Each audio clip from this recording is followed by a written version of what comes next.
this may, to get all of your like hatches and openings, we may be looking at a fairly large budget both for 2x4s and because we may be looking at either building or cutting into platforms. So even if we decide to create there are multiple ways to create entrances. You can do it by arranging platforms such that you have openings like we did with the cave, and having, and that's a plywood budget there. You're also looking at lifting things there, which means that you have a requirement for 2x4s. And we don't have a lot of 8-foot 2x4s left, so it's going to be a 2x4 budget. I'm wary, except for effect, of putting too many holes in the horizontal part of the stage. Okay. Because as we found with, say, pits, yeah. They radically influence what you can do in terms of blocking on stage. Okay. And we don't tend to work with that much square footage anyways out there. All right. I prefer things like, say, the chest, cave, whatever, in Cymbeline, where you're coming out from a rise. Yeah, they're more like you could, for holes. example, come out from the edge of the stage and up top, which produces a kind of neat feel because your spirit is kind of emerging and kind of coming into the world out and around the edge of the stage, pushing aside, say, hang some cloths along the side, sort of drapery stuff. So in terms of having actual physical sort of hatches that open and close, it makes it really complicated. It makes it very shippy, which makes it hard when you're not being shippy and you're being islandy. My English students would be really laughing at me right now. I think it's better to come out sideways rather than up if you can. Which is actually less expensive and easier to do. But it's still, we're looking at purchasing a bunch of 2x4s. Yes. Yeah. And for a mass, like this wouldn't be an enormously expensive set, but we are looking at like we're looking at a few $100s worth of wood budget. Which is usually what we go around. Yeah. And I'm not exactly sure how complex you're imagining the lighting to be. Lighting, you need a storm at the beginning. That's going to involve some sound effects, and of course there are lots of ways to make storms. You can play the tape. I like live sound effects. Get a big old sheet of, aluminum, sheet steel, whatever. Get that going. Not hard. I was once a sound engineer. Did not enjoy that when that was suggested. Yeah, it can be exciting. Just find a freshman and make them do it. It's a great way to rope freshmen in. If we had to shake this. Yeah. Well, I had to do that for a tenebrae service once, and it was just there's a fun kind of artistry. I was using a refrigerator side panel, which it's an Easter service with a refrigerator, whatever. But you can have some fun with it. Yeah, I know you like live sound effects. It's stupid bad. So you've got to have a storm. And that's just the bump lights, but colors, whatever. It's not. We don't have to do sort of otherworldly, really. I think that the spirits should be otherworldly themselves rather than coming with it as lighting.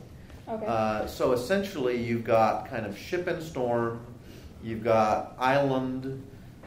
Maybe a couple locations on the island where one area is sort of more Prospero's cave and the other is out wandering around on the beaches and things like that, but not a big lighting show. Costumes, if you were putting a bunch of spirits on stage, you need some costumes for them.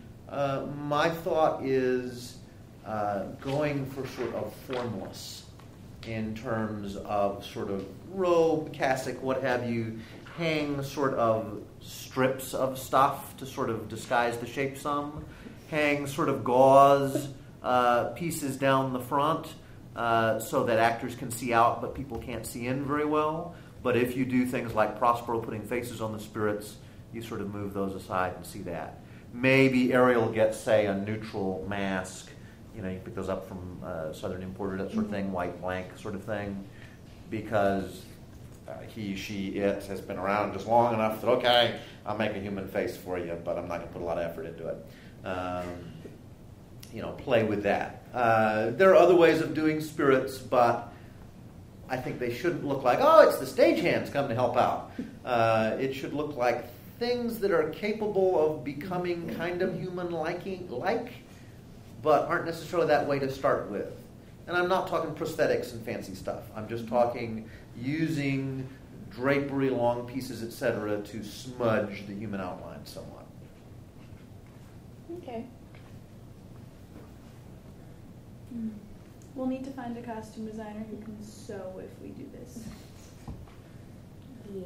But we don't need to find a costume designer who can sew well.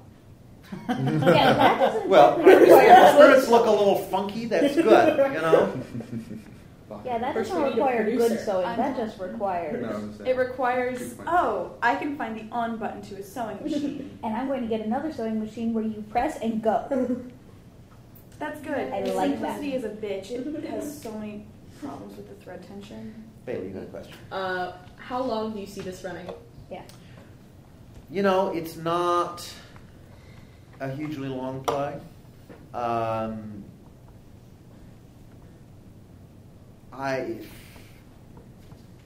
It's not a long one. It's not as short as, say, you know, Comedy of Errors or something like that. I'd like to get it down to 2:15. I mean, we typically run about 2.5, 2:45 for most plays. Tempest is a little bit on the short side. I think if you play with it pretty fast, it's hard to get a Shakespeare with intermission down to 2. I don't know that we've really ever done it that I recall. But I think Tempest, you could probably come in at about 2:15 if you really booked it. And I like to book it. I did a 2:45 Lear, which I was damn proud of. Okay. And we booked it, didn't we, Alice?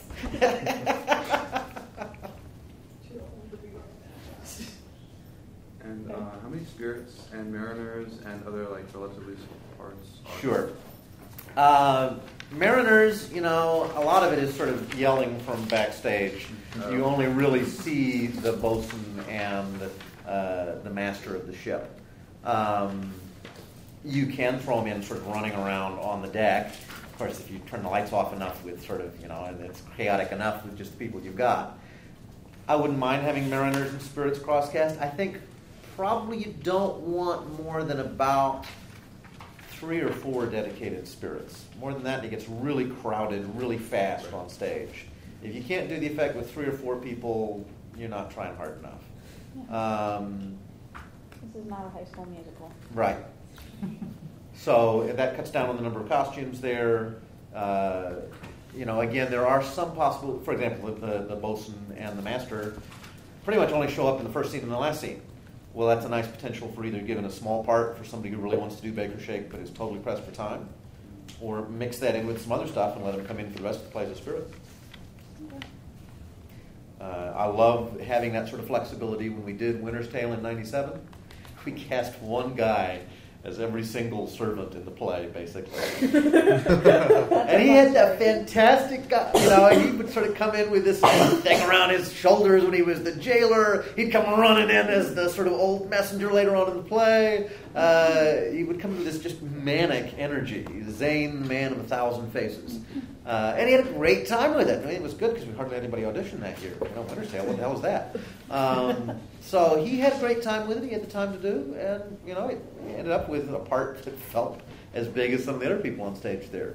That said, you got people who show up and say, I have Chem Lab and Rice Democrats or whatever, and Shooting Club, and I only make it to rehearsal on Tuesdays. Okay, we'll do that. Okay.